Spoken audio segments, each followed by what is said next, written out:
This is the Free Body Podcast, a podcast for every body. Join us as we share the body stories of folks from all walks of life and deep dive into how we can turn to movement, creativity, and connection to heal while navigating a wounded world. Make sure you follow us on Instagram and subscribe to us on YouTube at Free Body Podcast. Please share us with a friend, rate, and review. Thank you for being here. I think in regards to everything that we're probably going to touch on, my first memory would be feeling growing pains and feeling them in my legs and it waking me up out of my sleep. And my mom would say, I used to get these when I was little. It's normal. And it would just be a lot of aching in my body. And so I think that might be the first memory that I have of maybe a signal or pain. And how old were you when you started feeling those growing pains? Let me think. Maybe about 10. Yeah, wow. Yeah, maybe about 10 years old. That was when I can remember saying it in Russian, like my legs are aching, my legs are aching. And it was just this very kind of dismissed, like, just take some Advil, right, and that's all we knew. And it should go away. And it's kind of been a signal that my body sends me even to this day. But that's my first memory of, I guess, a symptom. I have a ton of other, memories of my body, but that was the first one that I think relates to my journey these days. So after you started experiencing those pains, I'm curious, like, at the time you mentioned, take some Advil to deal with it.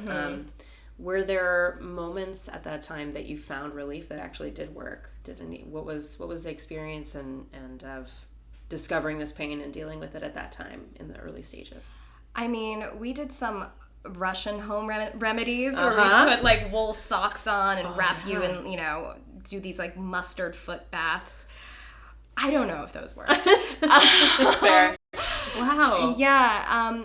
But to be honest, it's something I just kind of dealt with. And you're a kid, so distraction is a beautiful thing. You know, when you're in dance class or when you're playing at school, you are able to put it aside and focus on the fun things in life. And so it didn't linger for years on end, but I remember it popping in and out throughout my childhood. In your creative life, where did your creativity sort of spark? I guess early on, I started working when I was 8 years old in Canada. And the first ever audition that I went out for, it was an open call and I got it. And so we were scrambling for an agent. And I started working as a child. And that was just so fun for me. I really felt at home on set. I loved acting. I loved creating plays and musicals at home and at school. And so that was kind of my, I guess, first step primarily like acting. It was primarily acting, yeah. Okay. Did you do a lot of movement with the acting that you did at the time, or was it mostly, well, I guess for the film and TV work that you did? Yeah, I mean, I was in dance class. I was in dance class,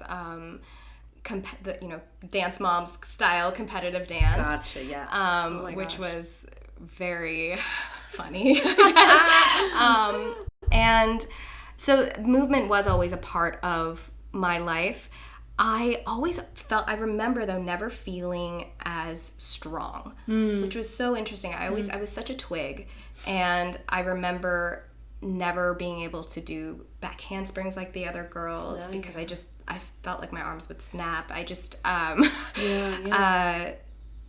I was always moving. I was moving a lot, but there was something that was always said, which was growing up, like, if someone's going to get sick, if someone's going to get it, it's going to be her. So I always wanted to be more physical, but there was a fear of getting hurt a lot. Totally.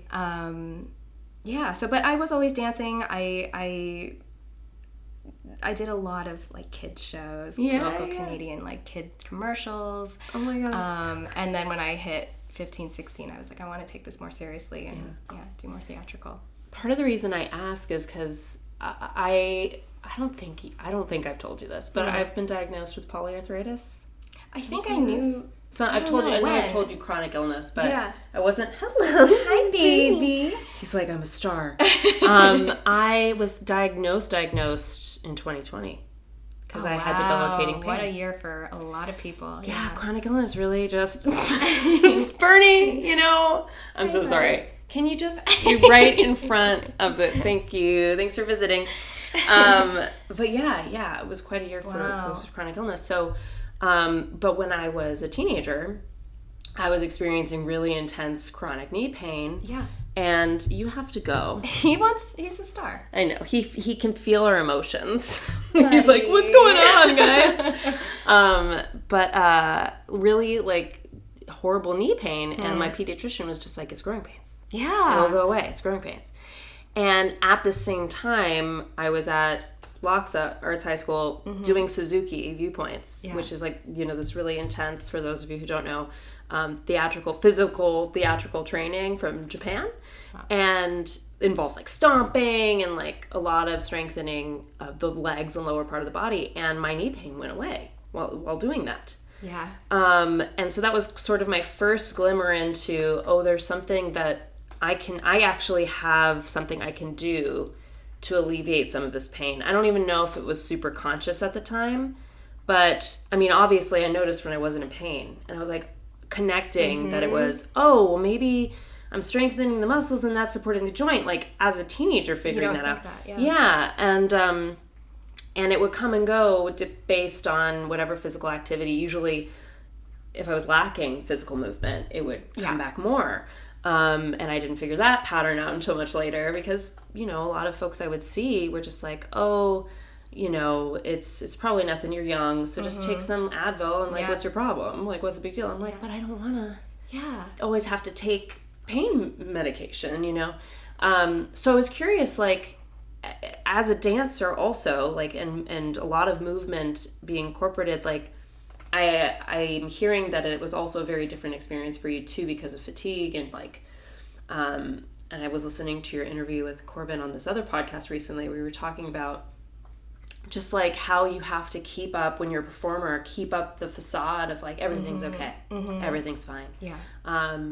Not letting them see you crack or like be in pain. And so a lot of people are very private about what they're going through and their conditions and stuff, and I absolutely respect that, but I wonder, as you were growing up and getting older and getting more into your craft and career and more in touch with your soma, your body, did you find anything that was sort of like, what were the first green flags of things? And did that come later? And Yeah, I think a lot of my green flags came way later. Yeah. As far as you saying after stomping and doing these exercises you felt better, I also experienced that as well. When I was more active, which somewhere along the way I lost thinking that would make things worse. Right. But I was reminded in 2020 that you need to you gotta move it. I stopped dancing as a teenager and then started focusing strictly on acting. And so my physical activity went down a lot. Yeah. And for me, I'm naturally a petite, thin person, so it never really seemed like I needed to do anything. Right, because we think of it as like, I want to look a certain way. Exactly. And I didn't think of it as I want to be strong. Right. And so I was working many jobs, and so the movement that I was doing was always in a stressful kind of bartender situation on your feet for hours. So that's when I noticed pain really start to ramp up. And then I got a show. I booked a show when I was 18, and the hours I wasn't supporting myself for sleeping and eating, and I was at Crafty all the time, and We were working long hours. And so, yes, I was physical, but it almost seemed wrong. Like it wasn't supportive. Right. It wasn't actually what your body needed. No, it was really exhausting, actually. Yeah. And that was when I started actually seeing my symptoms manifest into like swelling, and I was achy. I couldn't walk or I think it was around 19 after I finished the show. And so it's so hard to take care of yourself properly on these sets. Well, when you're young too, and also if you don't have, I mean, I love my parents, and my parents are in the fitness industry. Oh, wow. You know? And so for them, they're always like, just work out. Right. But we also grew up in a time with like the food pyramid. Totally. And and Diet Coke, cottage cheese. Exactly. You're good. and not nourishing necessarily your spiritual life. You're not, looking at like maybe the everyday stressors, the trauma that you've gone through. And so the body remembers. The body body keeps the the score. The body remembers. And so I was about 18, 19 when I started actually getting swollen wrists. My knees started to swell up, walking really hurt. And then the everyday things like opening a fridge, brushing my hair. I was like, something is very wrong here. And so I went to a rheumatologist. My mom was like, I know someone with arthritis. Let's go to her rheumatologist. Thought, okay, let's go. And we did a bunch of tests. He said, your blood work has come back showing nothing. So this is, we're going to give you a diagnosis of seronegative rheumatoid arthritis. Oh, interesting. Right. And he's like, because symptomatically you present those. Exactly. The only thing that showed was I was deficient in B12. And interesting. Okay. So he was like, we're going to get you on shots of methotrexate every week. And I remember asking him, how long do I take these? Yeah. And he was like, oh, forever. I was in shock. Whoa. Yeah. And I... Not at 19. At 19. And I didn't have, and neither did we didn't have the questions of, is there anything else we can do? Is there anything else we can do to support her? Right. Should she change her the authority. diet? Yeah. It was, no, keep doing what you're doing. Not, why did this happen? Right. It's just take this medication. Right. So yeah, that's kind of been where over the last decade before the pandy-wandy, how have you seen your relationship to your body shift based on all of what we're talking about? Oh yeah. And what has that been like? What's that journey been like up until pandy-wandy came? Up until pandy-wandy in 2020, I ended up I think I did about a year of the shots. Wow. And the side effects, mentally what it was doing to me, I just felt sick. And were they steroids? What are they're immunosuppressants. Oh, okay. Yeah. And so they're these kind of highlighter yellow green liquid filled, and it just, I just felt like I was poisoning myself. And so my symptoms though got quote unquote better.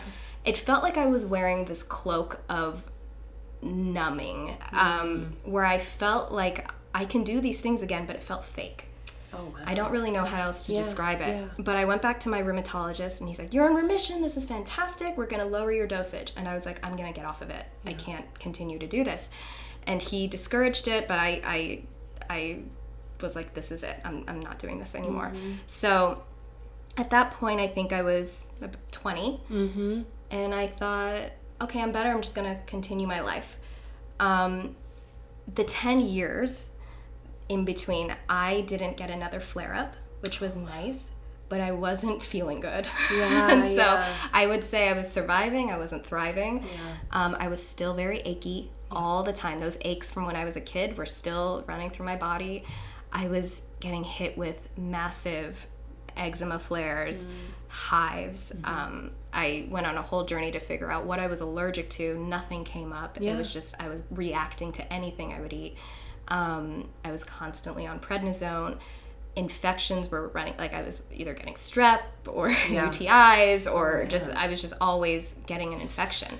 And so the 10 years before the pandemic, I was really just trying to put a Band-Aid on so many symptoms, not realizing it was all connected, because I would go to a dermatologist, I would go to an allergist, and I would go to a rheumatologist, and they were all separately telling me to do things, and there was not like a whole... No holistic care. Yeah, exactly. Yeah. So wow. I was also experiencing massive brain fog, exhaustion. Corbin, my husband, thought I was narcoleptic. Right. And he was like, you need to go get checked because you're falling asleep mid-conversation. Yeah. And I just thought it was normal to get so tired after eating and to have 12 hours of sleep and not feel rested. Yeah. So that was the cycle, I guess, for 10 years of just chasing these symptoms. Yeah. And I really tried to... honestly, social media was not as informative at the time. Totally. So I was really just trying my best, trying to find answers. I did go to a naturopath who introduced me to an elimination diet. I'd never even heard of an elimination diet. And then I started learning maybe, gluten and this. And so it's funny though, I look back on how I was trying to be healthy. And I'm like, oh girl. We had a lot to learn. But I always craved peace, meditation. I always craved calm. And I started trying to look for that. And I look back and I don't want to give myself like a pat on the shoulder, because I'm like, you didn't know what the heck you were doing or where to look, and you were still trying to find that. And then I was also just in the rat race of life and dealing with the stress that came with that. And it all seems so connected to each other, like the rat race of life and also the rat race of like all of these symptoms and all of these things that you're managing all at the same time. And the overarching experience of that just sounds really overwhelming. It was, yeah.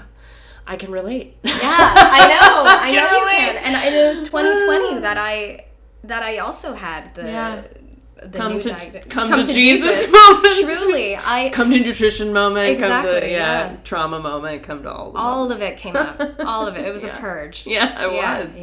Yeah.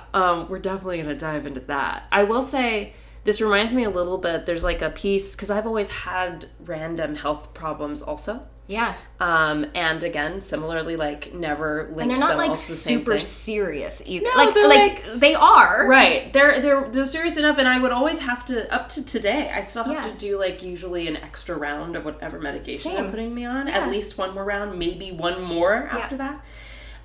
So everything, it just feels like, I mean, Gabor Mate would say it's like the sensitivity gene, right? Just like very sensitive to XYZ. And I mean, they don't call it a nervous system for nothing. Like, we're nervous out here as human beings. We're like freaking out all the time. Yeah. And it's just not sustainable for the body to be able to contain that amount of stress. And we're just not equipped to handle it. And we're not supported in society to handle it either. No, we are not.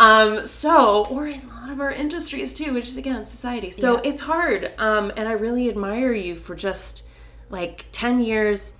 You just kept, you have a lot of resilience, is what I'm hearing. Thank you. Throughout that time. And I remember I don't think I've talked about this on this podcast yet, but when I was 20, I had some kind of infection that would not go away. Like they thought I had MRSA and they tested me for it. Right. And I was, I had no health insurance at the time, so I was going to like clinics and stuff. Yeah, I mean, America. I mean, coming from Canada, that is... I know, it's not... I want to move to Canada so bad. Why are you here? I don't... go back. But yeah, just like, because I wasn't in school, so I had no... Yeah, there was nothing at that time. So I just went to clinic, and I think I saw some like interns at doctors' offices, and they... but I had like lesions all the way up my legs, and like they were open, like sores basically. Oh no. And they were like saying it was folliculitis and nothing was working, it was getting worse. And so once they said MRSA, I was like, oh, I don't know. They didn't explain what that was to me. And so, but they said, don't touch anybody. Don't share a bathroom with anybody. Don't share any clothing or towels or anything. Like, you just can't touch anybody. Okay. And so I went home going, oh my God, I have some kind of disease that I can't be around people. And what the hell is MRSA? And so I Google it and I go on WebMD and it's like, you'll die! You're gonna die! I was just like, and I just spiraled like crazy. And I did all this research on my own because there was no one, like, there was just no support. And so I was like Googling folliculitis, MRSA, and I started doing this turmeric diet thing and just like anything I could. And finally I saw a doctor who knew what she was doing, and she was like, I can't believe no one gave you a freaking biopsy. I'm getting you a biopsy. You're getting on this other, I'm upping the dose, blah, blah, blah. Like, we're taking care of you. You'll see me next time. Like, she just saw me.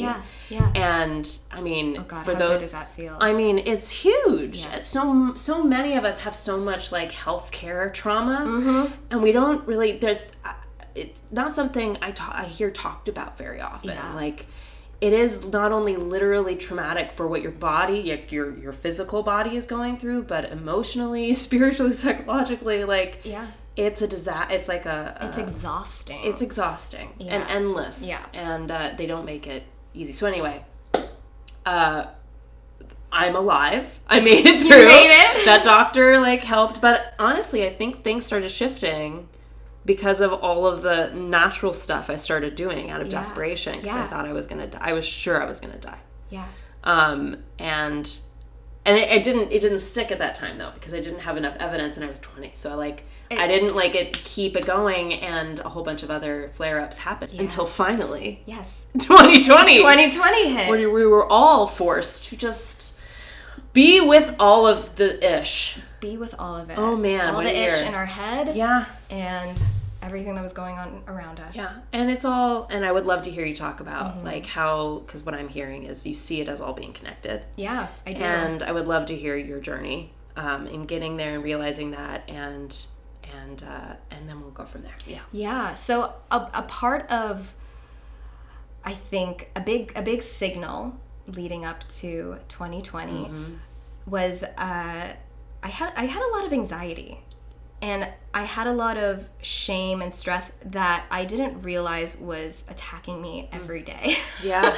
I thought it was just normal thoughts. Yeah.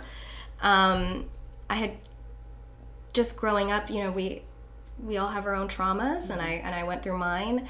I had a horrible first relationship that when I think about not having control of my body, that's one part that I never really explored. Right. And after, and it all catches up to you. Also, I would always, a very separate thing, I would always go very red and blush all the time. So if someone would talk to me, I would start to get really hot and red. And I was like, why? And it's funny, when I talk about it, it even still happens. But I was like, why does this happen when I'm not in trouble? Right. When I'm not feeling nervous? Why does my body tell me that this is a scary situation? And so that was something that I thought was just me.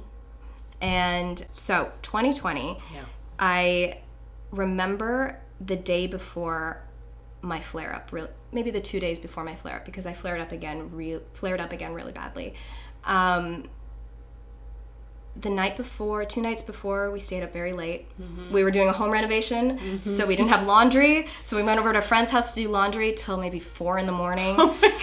It was so exhausting. But my husband, he's a Virgo moon. Yeah, I'm a Virgo. And he was like, we have to get it done. I was like, okay, we won't leave it.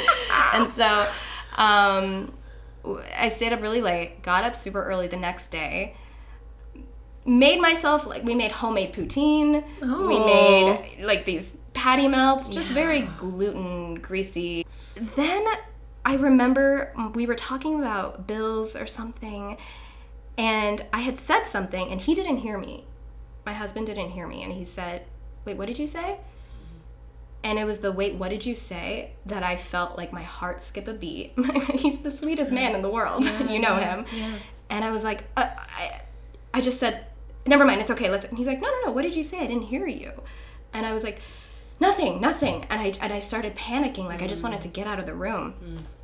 And I remember I went outside and I sat down on the grass and I was like, I don't want to react that way. I don't want to feel that way. Why? I want it to stop. Yeah. And I think the universe listened and was like, all right, this is how it's going to have to happen. God, she's such a bitch, the universe, man. She really is. She doesn't mess around. No. And then that night I started to feel achy. And I was like, I haven't felt achy in a long time. And the next morning I woke up and both of my hands swelled up. Like, I didn't know whose hands they were. And I was like, ooh, I've seen this before. Let's see what happens. The next day, it was in my knees. No. Then I couldn't move, and it progressed so quickly that it was in pretty much every joint in my body, and every joint in my body swelled up. I couldn't move, and I became couch-ridden for months. And it was during the pandemic, so I couldn't see a doctor right away. Wow. And that is what started this whole revamp of my life. Honestly, it was one of the darkest times, but also one of the best times for me in the long run. I was stuck without a body to use, and so I was stuck in my head. Yeah. And I was like, oh, there's a lot of trash in here. There's a lot of cleanup that I need to do. And I don't want to just go back on medication. I want to do this naturally. Yeah. And of course, I did go on medication for a little bit, but it's important to get yourself to a place of stasis. Exactly. Right? Medication can be so. I mean, it's so important to have access to and be able to make the choice. Yeah. To be able to manage it. But so you went on medication, and then how much did that help? Yeah. So the thing about trying out some medications is it usually takes about 6 to 8 weeks to work. Fun. So I so feel for people starting out on different medications, because I'm like, you're going to be in pain for a couple of weeks until it kicks in. And so I started first on this medication called sulfasalazine. It was kind of not as strong as methotrexate, because I was like, I want to avoid the injections. And that destroyed my stomach. I had distension. I didn't feel well. And that was a reminder of, okay, there are side effects to these things. And then we wanted to try a different one, which I did. And then I was in so much pain that I was like, okay, I can fight this, or I can say, let me go to a rheumatologist and say, give me what you think I need. Yeah. And he's like, you need to go back on methotrexate. And so that was really disheartening. But in my head, I knew that I wouldn't be on it forever. Right. Yeah. Would you speak more about how disheartening, like why was that disheartening to have to go back on the medication? It felt like I was defined by it. It felt like I had no control over my body. I remembered how it felt, and I didn't like it. And it just labeled me as a sick person. Yeah. And so I felt like just discouraged, just a huge amount of despair. And I remember crying after many appointments, but my husband telling me, hey, you will still figure this out. This is just for right now. There are steps to this. And so I'm so glad he was there. Me too. He was definitely a rock. Yeah. But until that kicked in, because it would take a couple of months to kick in, I was couch ridden, and then my muscles all atrophied, and I went down to like 89 pounds, and I was just in massive pain every day, and it was psychologically unbearable at times, because I was like, how is this happening? And it didn't happen this bad before. So I knew that there were things that needed to be done outside of what my rheumatologist was telling me. Right. And so I reached out. I just did this mass post on Instagram, and I was like, does anybody know of any naturopaths? And my friend was like, hey, my best friend is a health coach. You should just talk to her. Yeah. And I was like, okay. And so I talked to her, and she had dealt with her own autoimmune issues, her journey. And the first thing she said to me was, hey, I just want you to know that you're going to heal. And wow. To hear someone so confidently tell me that I'm going to heal when I'm in this amount of pain every day and you can't see the light at the end of the tunnel did something to me. And she was like, when I went through my illness, it took about 3 years, and I feel better than ever. And I was like, whoa. 3, huh? I think it's gone in 2 weeks. 2 weeks max. That's and all I got. That's all I have in me. And I will tell you, she is like a witch. It was 3 years where I was like, after the 3-year point, I called her and I was like, I feel better than ever, and I'm at year 4 now, and I still wasn't pain-free. Yeah. But I was like, okay, so this is how long it's going to take. Yeah. And that was a huge wake-up call for me, but I decided to still go down that route and try all the things. And it sounds like you started from, like, there was a lot of, did you do more elimination diets? Like, what? Yeah. Okay, so this is what Those are super fun to do, by the way, everybody. So fun. Especially when I can't imagine mothers with kids doing this. Way. Like meal prepping and trying to when you're in pain. And rheumatoid arthritis is so, I mean, you have arthritis. I do, but we still don't exactly know, of course, because they never, rheumatoid arthritis didn't come up on my blood thing either. Yeah. So they were just like, polyarthritis.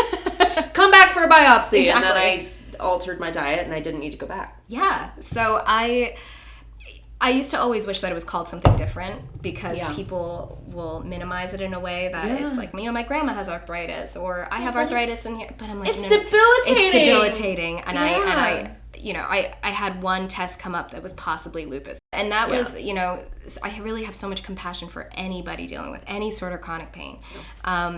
But so the things that I decided to, first things first is I have my health coach, and then I spoke to a naturopath. Right. And I was like, I need different opinions.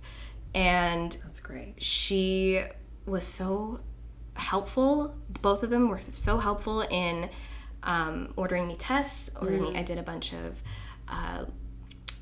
tests for Lyme, for heavy metals, for toxins, all those things that I never even heard of. I switched. She gave me books to read about calming my nervous system, my spiritual practice. I got a therapist. Oh yeah, that helps. And it helped. It's big, yeah. And so much of my pain I realized was coming from stress. So much of it was coming from my gut being just completely out of whack. Yeah.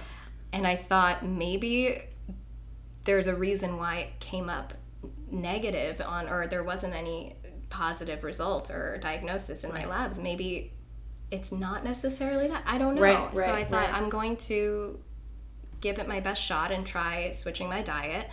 I've tried every protocol. I've tried different coaches. Yep. I've tried switching my ingredients, making a whole non-toxic lifestyle. I really lived like a monk for a year. Like nothing touched me that I perceived as toxic or had microplastics or anything. I did a deep dive that was borderline obsessive. Sure. And my husband was like, hey, it's 10 p.m., get off the computer. Yeah. And so I had to definitely set limits. I hear that. Yeah. It's hard to set those limits. Hard to set when you're desperate for answers, when you're desperate for healing. And so I had moments of desperation, and I went to certain, there were people online saying, like, I healed it by eating a bowl of cherries. And I was like, I'm going to eat all the cherries that I can. Or carnivore, or this diet, or that diet. And I'm like, okay, I'm going to try it. And at the end of the day, what the most important thing that I learned was that it was an intuition that I have with my body now, totally. to listen to my body. And I found my own way. And so as I stopped resisting the pain. Mm-hmm. Right? Yeah. Right? After we could talk more about that. Yes. Because I have conversations with arthritis flare-ups now. Me too. Yeah.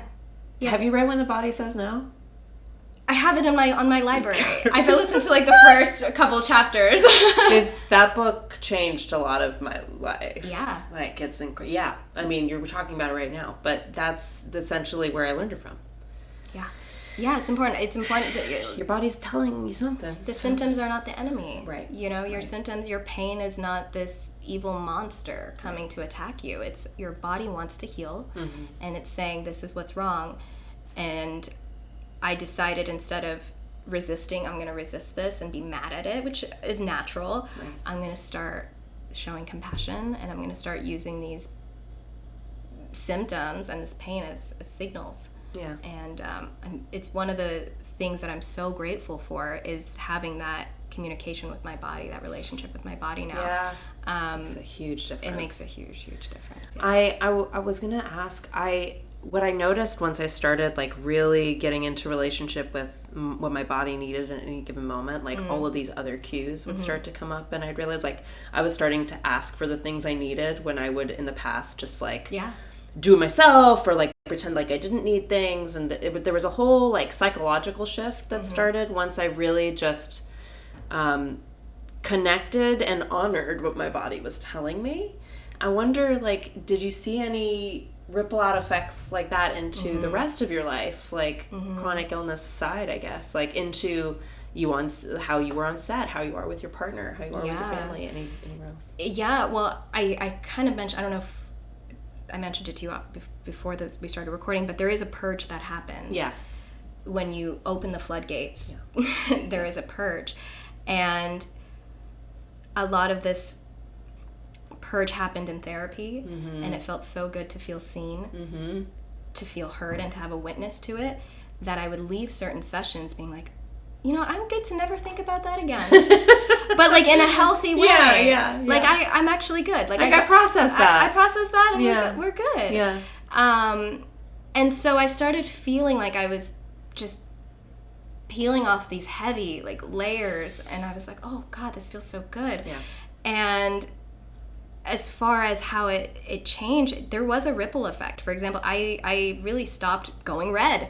Yeah. I stopped blushing. And I'm like, I don't know how it's happening, but it's happening. I ended up booking a dance movie. I saw that. With Corbin. Yes. And I was like, amazing. I'm not going to tell anybody. But I remember like just being completely broken after shooting, but then getting up and doing it the next day. But being so physical actually helped me. Right. And that was something that I was like, oh, okay, I need to be physical. So it definitely gave me more resilience in auditions. I didn't have this like panicked feeling of like, am I doing this wrong? Is it bad? It was just, it is what it is. Yeah. I have more important things to worry about. And it just allowed me to shed so much shame that I didn't know I was carrying, stress. My stress management just completely changed. Yeah. And I just feel lighter. That's gorgeous. My heart just is so lifted. I'm so happy to hear all of this. What an incredible journey. And you've really, I mean, your expertise on this stuff is incredible too. Like you've really deepened your knowledge. Yeah. In this, I mean, in what is a really extensive subject. There's so many different facets of it in holistic care. So like, I'm just so impressed with you. Thank you. Yeah. Thank you so much. Wow. It comes with a lot of, I realize there's no failure in it. It's just all learning. I'm learning that one. Yeah, and it's tough because you can be like, I was doing this wrong for a month. Right. I just wasted all my time and money, or this new thing popped up. You know, I had like a UTI for a year. Oh my God. Which I was like, why am I dealing with this now on top of this? And then I had to realize, okay, I'm not a failure. This is, we're still healing. We can still, move forward. And so just learning that about myself, learning to like baby steps turn into giant leaps. I take that with everything. I think everything is that. Like, oh man, what could we do what's that phrase? What would you do if you knew you could not fail? I like, know. If failure just wasn't even, like, who cares? Like, it's actually the act of doing that is the thing. Yes. Because we're meant to make mistakes. We're supposed to F up because that's how we learn things. And our culture just does not, us Westerners do not like to F up. No. There's a lot of this perfectionistic stuff, and it's hard to exist in that. Absolutely. Our bodies feel it, you know? I really want to know about your daily practices, like the stuff that has been really useful for you. And also, like, if you want to talk about that experience in particular, like, how did you go through that and be with the pain that was coming up, and then also, like, come back from it and not let that define you. There's something you said I really connected with about, you know, this idea that we're defined by... or it's a part of our identity, a chronic illness, or you know, if you're neurodiverse, like that becomes like who you are, right? And there's actually a kind of flexibility and power in, like, I often will say I have the symptoms of arthritis, or I experience symptoms of ADHD, because there just allows a little more space for possibility in that statement that it's like not who I am. And it's just like these parts that are showing up right now, and maybe they'll be there forever. Like, who knows? But maybe they won't. I don't know. Yeah. And I think when your coach said that, you know, that you will heal. Yeah. That gives the person the possibility that it, like, if we don't have that idea that it could be possible, it won't happen. No. If we don't have that enthusiasm when we're in our darkest place, it's hard. Yeah. So I'm wondering, like, your journey through, just using this movie as a great example of, like, going through that and how you manage it, and then how you do it today. Like, what's your daily tips, your practices? That was tough because I was in the throes of it. Yeah. But I stuck with my habits that I had created, so I did not veer off of my, I guess I was at the time doing an elimination diet. But I was very strict about my food. My boundaries were set. At that time, it was intense. I'm not gonna lie. And I was still putting my health first. But like I said, the physical activity really, really helped me. The distraction helped me. I used to think, like, I need to be focused in on health all the time. I need to just constantly be working on myself, until I realized it's okay to turn off. Yeah. It's okay to watch a reality show and have fun and find some joy. Create some art. Exactly. So there were a lot of lessons in that, and I was so grateful for it, because I ended up working on a couple of other projects later on, and I was able to know that I could get through it and to do it. As far as my daily practices, they now change. I thought I was going to be like this monk for the rest of my life. And unless you are one, it's really hard. It's so hard in the real world. You can't. You can't. You know, and life is lifing. I like to see my friends. Exactly. Sometimes outside of the house. Exactly. And so I make sure to do something physical, spiritual, whether I'm gonna journal or I'm gonna read something for myself. And I don't define what that means. I'm not going to say I'm going to meditate for 20 minutes every morning, because sometimes that just isn't life, and you need to have grace for that. My food is still where I am so strict. I in a way, like, I have started to eat out now, but I make sure it's all like things that I can eat. I saw you eating butter the other day. I was like, okay, butter in the shrimp video. I didn't eat that. Oh, you didn't eat that? I was like, butter's a big trigger for me. Wow. But I tried butter recently. It was like this freshly churned grass-fed butter, and I was like, hey, I did that. Yeah. But like I mean, ghee's been great. Ghee is good. I'm gonna grab some ghee. But I don't do gluten. I don't do dairy. I don't do any ultra processed foods. I've tried eggs. They don't work for me. But overall, I think I eat like a very healthy Mediterranean, home cooked life or diet, and I cook majority of my own food, and that has worked for me. That I feel so good, and I don't get these awful cravings. I don't have brain fog. I don't have hives or eczema. Like it's gone. So I think that has been a huge part, is changing the food. Nutrition is such a huge, like, it's the original medicine is nutrition. Yes. Like, it's actually our medicine, you guys. Like, that's real. Yes. And I just want to say that I am off of medicine. Like I did the methotrexate for like 6 months, and then I was like, we're gonna get off of that. Great. And that was over 3.5 years ago, and so I haven't been on any medication and was able to do it in a more natural, holistic way. Yeah. It takes longer. Yes, but it is possible. Yeah. So and at this point I'm 99% pain free. Wow. I think there's a 1% left, just because every day I'm feeling better. I'm right. Like, where am I going to be next month? But there's no inflammation. I can do fists. I can lift things. I can lift weights, and it feels really, really good. Oh, that's so lovely. I'm so happy for you. Thank you. It's amazing. What an incredible journey. It's been a journey, and it's been one that I've liked sharing.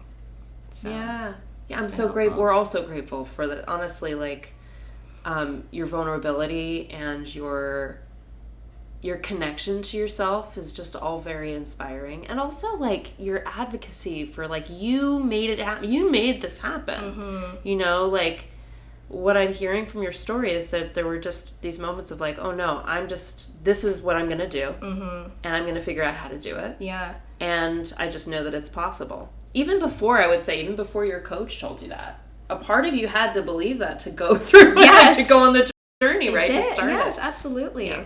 And I remember feeling so desperate for answers and wanting to find anybody that could help me. Yeah. And it's felt really nice to put up pieces of my story and have people either come up to me or write to me and say, this is exactly how I felt, or this, what you did for yourself really helped me, or even this didn't help me.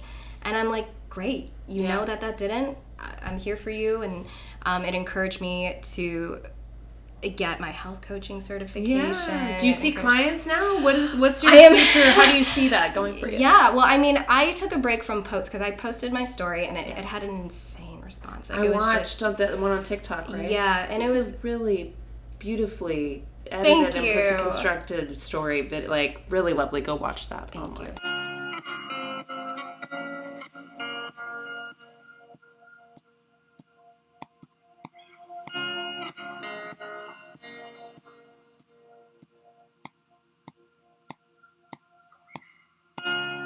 Thank you. And I was very adamant about it not being like a pity party. I was like, I want there to be hope at the end. And so I've been posting, and people, it just felt so purposeful. You know, people really had such a beautiful response to it. And I was like, oh, there are a lot of people who aren't in my position, who don't have the financial means, because I remember what that was like at 20, to be trying all these things out. And I thought, let me put it out there so that people can maybe save some more money, not waste their money on things, to get some answers.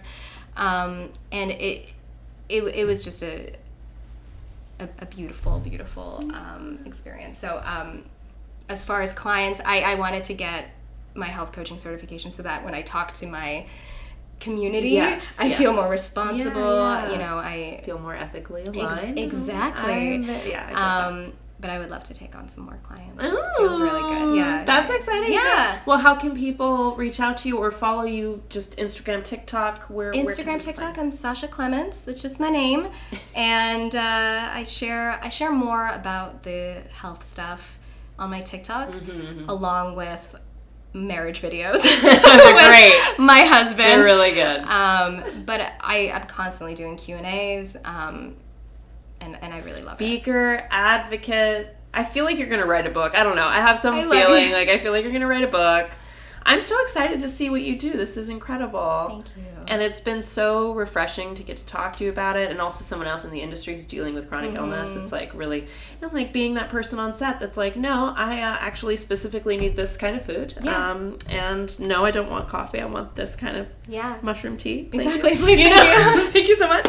And, and that's just what life is. And it takes a lot of, like, connection to yourself to be like, yeah, I'm going to do that.